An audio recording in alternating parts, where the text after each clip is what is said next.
All right, on this episode of the What Happened to Music podcast, is SoundCloud going to shut down? Clickbait. It really is clickbait. Anyway, so we found this article on factmag.com, which is totally a legitimate source, I'm sure, Yeah, I mean, just listen. It says fact right in the title. by Mr. Scott Wilson, a very distinguishable name.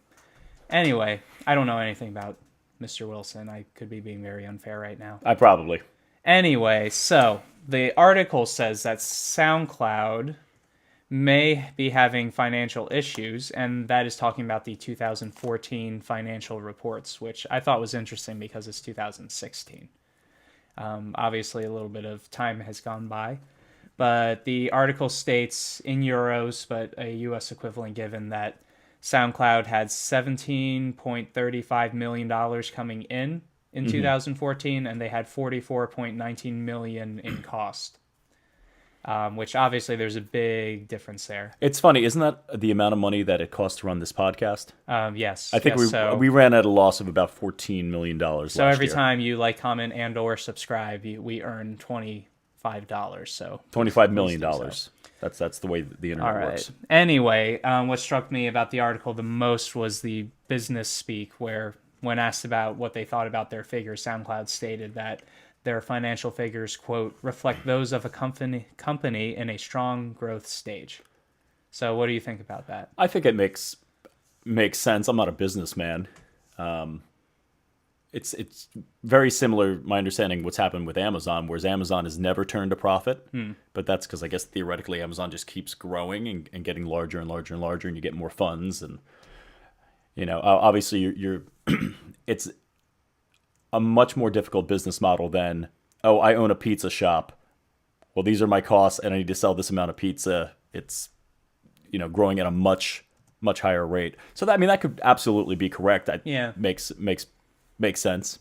I mean, if SoundCloud were to close, and I mean that's definitely a clickbait type of way to look at it.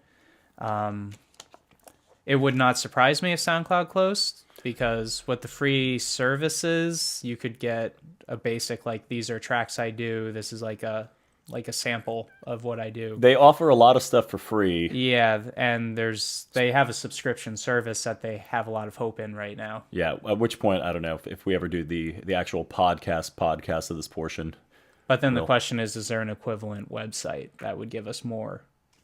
Well, and that's this issue you always run for into. me personally, the only reason I have a personal SoundCloud is because when I was setting up my freelance musician page on Facebook, the easiest way to get tracks up would be to link to SoundCloud.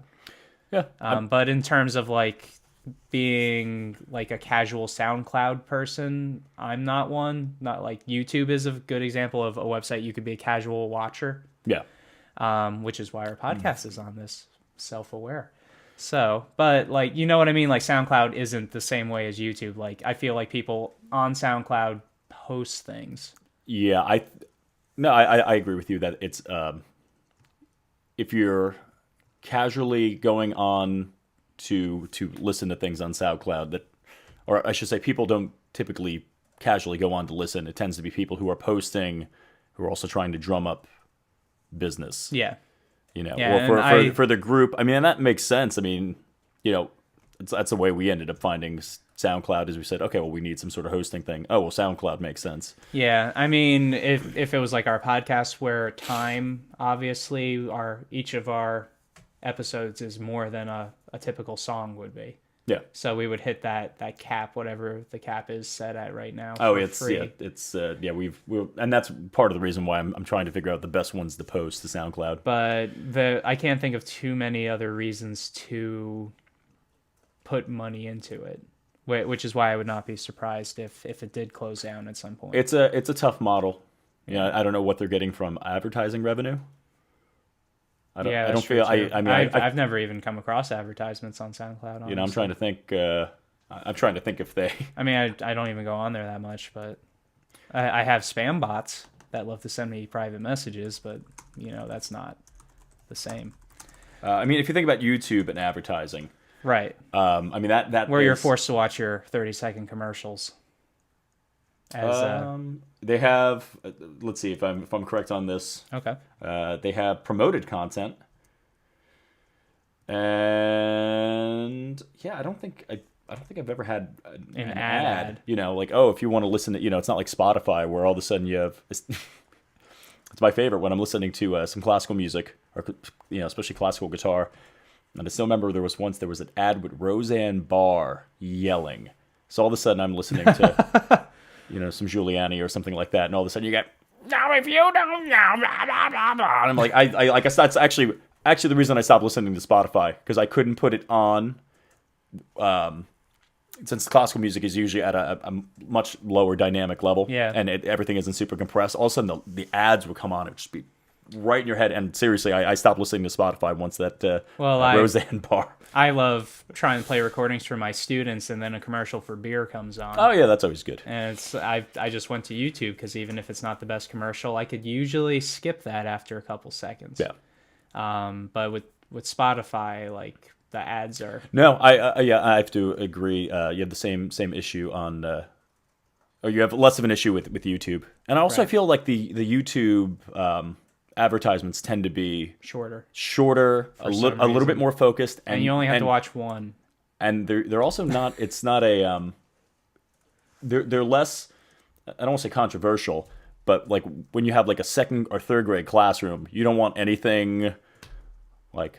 Right. You don't want anything that could even be, you know, slightly that like moment. It's like, okay, it's.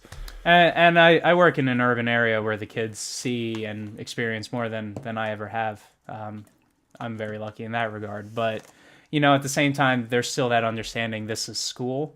Yeah. So, you know, there's no weird material. There's no curse words. There's no beer ads happening. Like, there's still that understanding that the kids even have. Yeah, well, they're like, this is school. I shouldn't be seeing this in school. Right. So yeah, we'll see what happens to SoundCloud. We'll kind of pay attention to it. I feel like it might be a clickbait title. Yeah. Where it's just, oh, look, they lost money, and they might be like, oh no, we're okay. Yeah. I mean, the real question is, was SoundCloud, when they're at their business, you know, meetings and models, saying, oh yeah, we're going to earn money this year?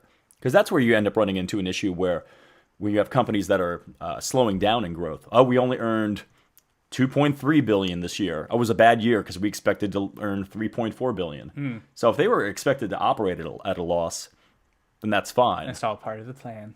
It's all part of the theoretical plan. But let us know your thoughts. If you use SoundCloud, let us know. If you want to, you know. If you're a member of the paid service through SoundCloud, let us know. That'd be great. Why you did that, and do you think it's worth it?